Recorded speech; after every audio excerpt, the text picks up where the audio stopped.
કૃપા કરીને થોડો સમય કાઢીને જરૂર સાંભળો। 1. જમ્યા પછી પેટમાં ભારેપણું લાગે તો થોડી સેલરી ખાઓ। 2. આમળા ખાવાથી વાળ કાળા, ચમકદાર અને જાડા થાય છે। 3. જે લોકો ડાર્ક કલરના કપડાં પહેરે છે તેમને વધુ પરસેવો થાય છે। 4. દરરોજ રાત્રે સૂતા પહેલા તમારા પલંગને સાફ કરો, તે તમને વધુ સારી રીતે ઊંઘવામાં મદદ કરે છે। 5. સ્કાર્ફ અથવા હાથ વડે તમારો ચહેરો સાફ કરવાથી સ્મૃતિભ્રંશ થાય છે। 6. તમારા ચહેરા અને હાથ પર ટામેટાના કટકા ઘસવાથી સાફ થઈ જાય છે। 7. આંસુ રોકવાથી માથાનો દુખાવો, ગભરાટ અને ગુસ્સો થાય છે। 8. ખોરાક સાથે ઠંડુ પાણી પીવાથી ખોરાક ઝડપથી પચવામાં મદદ નથી થતી। 9. જે લોકો પોતાનું વજન વધારવા માંગે છે તેઓએ રોજ કેળા ખાવા જોઈએ। 10.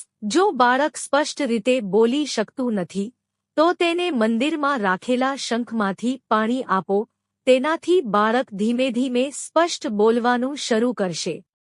11. જો તમને કબજિયાતની સમસ્યા છે તો દરરોજ 11 પલાળેલી કિસમિસ ખાઓ, તેનાથી તમને ઘણો ફાયદો થશે। 12. વધુ પડતી બદામ ખાવી એ તમારા સ્વાસ્થ્ય માટે હાનિકારક હોઈ શકે છે, કારણ કે બદામ પ્રકૃતિમાં ગરમ હોય છે અને તેના વધુ પડતા સેવનથી કબજિયાત અને પેટમાં સોજો જેવી સમસ્યાઓ પણ થઈ શકે છે। 13. શેકેલી વરિયાળી ખાવાથી પેટ અને વજન બંને ઘટે છે। 14. જમ્યા પછી એક એલચી ખાવાથી વજન ઝડપથી ઘટશે અને શ્વાસની દુર્ગંધથી બચશે। 15. નાના બાળકોને રોજ કેળા ખવડાવો, તેનાથી હાડકાં મજબૂત થાય છે।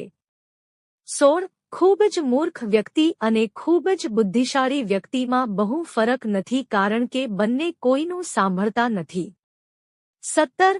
વજન ઘટાડવાની કેટલીક ટિપ્સ। સૂતા પહેલા 1 કપ ગ્રીન ટી પીવો, દિવસમાં 4-5 વખત સીડી ચઢો, સાંજે 7 વાગ્યા પહેલા રાત્રિભોજન કરો અને દોરડા કૂદવાનો ઉપયોગ કરો। 18. કબજિયાતમાં રાહત મેળવવા જામફળ ખાઓ। 19. હૃદયના રોગોથી બચવા દહીં ખાઓ। 20.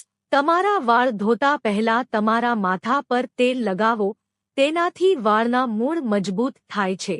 21. અન્ય લોકો દ્વારા ઉપયોગમાં લેવાતા કાંસકોનો ઉપયોગ કરવાનું ટાળો।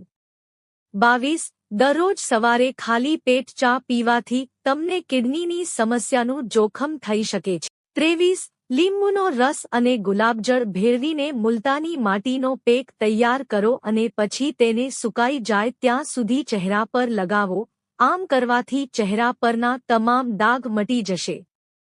24. ખોરાકમાં વધુ પડતી મીઠી વસ્તુઓનું સેવન કરવાથી દાંતની સમસ્યાઓ વધી શકે છે।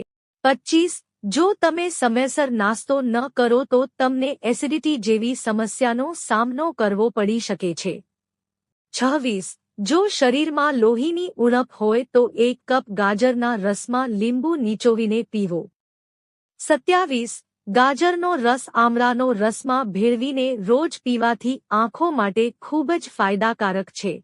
28. દૂધમાં ઉકાળીને સૂકી ખજૂરનું સેવન કરવાથી પાતળાપણું દૂર થાય છે। 29. 1 ગ્લાસ ગરમ દૂધમાં 1 ચમચી ગાયનું ઘી અને સાકર ભેળવીને નિયમિત પીવાથી શારીરિક, માનસિક અને માનસિક થાક દૂર થાય છે। 30. કાળું મીઠું અને સેલરી ભેળવી છાશ પીવાથી સ્થૂળતા ઓછી થાય છે। 31. મધમાખી કરડવા પર તરત જ ડુંગળીનો રસ લગાવવાથી સોજો આવતો નથી। 32. સાંજે કેળા ખાવાથી ઉધરસની સમસ્યા થઈ શકે છે। 33. જ્યારે તમને ધૂમ્રપાન કરવાનું મન થાય ત્યારે લવિંગ અથવા એલચી જેવી કોઈ વસ્તુ ચાવો, આ તમને ધૂમ્રપાન કરવાનું મન ન થાય તે માટે મદદ કરશે। 34. રોજ કોઈપણ રૂપમાં થોડું આમળાનું સેવન કરતા રહો, તમને જીવનભર હાઈ બ્લડ પ્રેશર અને હાર્ટ ફેલ્યોર નહીં થાય, તમારો ચહેરો ચમકદાર રહેશે, વાળ મજબૂત રહેશે અને તમે હંમેશા સ્વસ્થ રહેશો। 35. જે લોકો ખૂબ ઓછા વાળમાં કાંસકો કરે છે, તેમના વાળ વધુ ખરવા લાગે છે। 36 જે વ્યક્તિ વધારે વિચારે છે તે ડિપ્રેશનનો ભોગ બની શકે છે. 37 દ્રાક્ષ ખાવાથી વાળ ખરતા અટકે છે. 38 ગરમીના કારણે ચહેરા પર લાલ રંગના ફોલ્લીઓ દેખાવા લાગે તો ચહેરા પર દૂધ લગાવો. 39 ઓછા પ્રકાશમાં પુસ્તક વાંચવાથી આંખોની દ્રષ્ટિ નબળી પડી શકે છે.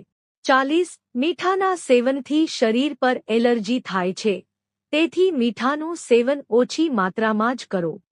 41 રાત્રિભોજન કર્યા પછી તરત જ સૂવાથી શરીરમાં અનેક રોગો થાય છે અને સ્થૂળતાનું કારણ પણ બને છે. 42 કાકડી ખાઓ, આનાથી ક્યારેય નહીં થાય શ્વાસની બીમારી. 43 જે લોકો નાનપણથી જ દૂધ પીવાના ટેવાયેલા હોય છે તેમને વૃદ્ધાવસ્થા સુધી સાંધા અને હાડકાની સમસ્યા નથી થતી અને આવા લોકો વૃદ્ધાવસ્થા સુધી પણ સારા રહે છે. 44 તુરિયા વજન ઘટાડવા અને ત્વચા સંબંધિત રોગોમાં ફાયદાકારક છે. તે આંખો અને લીવરને સુધારવામાં ફાયદાકારક છે. વાળ કાળા કરવા અને પેટના કીડા દૂર કરવામાં પણ ફાયદાકારક છે. 45 દરરોજ નાસ્તામાં દહીંનું સેવન કરવાથી ક્યારેય એનિમિયા થતો નથી. 46 સવારે ખાલી પેટ અખરોટનું સેવન કરવાથી વાળ ચમકદાર અને મજબૂત બને છે. 47 દરરોજ સવારે ખાલી પેટ પલાળેલા અંજીરનું સેવન કરવાથી શ્વાસની તકલીફમાં રાહત મળે છે. 48 ચોખાનું પાણી વાળમાં લગાવવાથી વાળ નરમ અને ચમકદાર બને છે અને વાળની શુષ્કતા પણ દૂર થાય છે. 49 કાચી રોટલી ખાવાનું ટાળો નહીંતર તમને પેટની સમસ્યા થઈ શકે છે. 50 કાચા ચોખાથી કિડનીમાં પથરી થાય છે. 51 જે બાળકોની ઊંચાઈ ઓછી હોય તેમને દૂધમાં ખજૂર મિક્સ કરીને આપો, તેનાથી તેમની ઊંચાઈ વધારવામાં મદદ મળશે. 52 જો કોઈને લીવરની સમસ્યા હોય તો તેણે સફરજન ખાવું જોઈએ. 53 ચોખાના વધુ પડતા સેવનથી સ્થૂળતા થાય છે. 54 જો તમારા શરીરમાં શરદી થવા લાગે તો સમજો કે તમારામાં લોહીની ઉણપ છે. 55 સાંધા અને ઘૂંટણના દુખાવામાં મેથીના દાણાનું સેવન ખૂબ જ ફાયદાકારક છે. 56 જો કોઈને વારંવાર તાવ આવતો હોય તો તેણે ગિલોયનું સેવન કરવું જોઈએ. ગિલોય તમામ પ્રકારના તાવ સામે લડવામાં મદદ કરે છે. તેથી જ ડેન્ગ્યુ અને મેલેરિયા દર્દીઓને પણ ગિલોયનું સેવન કરવાની સલાહ આપવામાં આવે છે. મિત્રો, જો તમને વિડિયો પસંદ આવ્યો હોય તો વિડિયોને લાઇક કરો અને ચેનલને સબસ્ક્રાઇબ કરો. વિડિયો જોવા બદલ આપ સૌનો આભાર.